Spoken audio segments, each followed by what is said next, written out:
നാളെ ഡിസംബർ 1 ഗുരുവായൂർ ഏകാദശി. ഗുരുവായൂർ ഏകാദശി വ്രതം പല രീതിയിൽ നമുക്ക് അനുഷ്ഠിക്കാം. ഭക്ഷണം പൂർണ്ണമായും ഒഴിവാക്കിക്കൊണ്ട് ജലപാനം മാത്രം ചെയ്ത് ഉപവാസമായി വ്രതമെടുക്കാം. ജലപാനവും ഒഴിവാക്കി വ്രതമെടുക്കുന്നവരുണ്ട്. അതുപോലെ പഴവർഗ്ഗങ്ങൾ, പാല് ഇവ ഉൾപ്പെടുത്തി വ്രതമെടുക്കാം.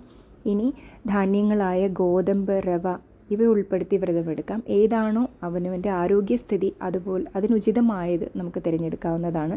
ഏറ്റവും പ്രധാനം ബ്രഹ്മമുഹൂർത്തത്തിൽ എഴുന്നേറ്റ് കുളിച്ച് തുളസി ജലം പാനം ചെയ്തതിനു ശേഷം ഭഗവാന്റെ നാമം ജപിച്ചുകൊണ്ട് ദിവസം തുടങ്ങുക.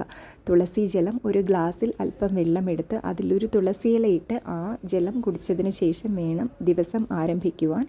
ഇനി ആ ദിവസം മുഴുവനും നമ്മൾ ഭഗവാന്റെ നാമം ജപിക്കുക, നാരായണീയം ജപിക്കുക, ഭഗവത്ഗീത പാരായണം ചെയ്യുക. ഇവ ചെയ്യുന്നത് ഏറ്റവും ശ്രേഷ്ഠമാണ്, അതിവിശിഷ്ടമാണ് അതിൻ്റെ ഫലം. ഈ ദിവസം ഗുരുവായൂർ ഏകാദശി ദിനത്തിൽ അത് ചെയ്യുന്നതിൻ്റെ ഫലം അതിശ്രേഷ്ഠമാണ്.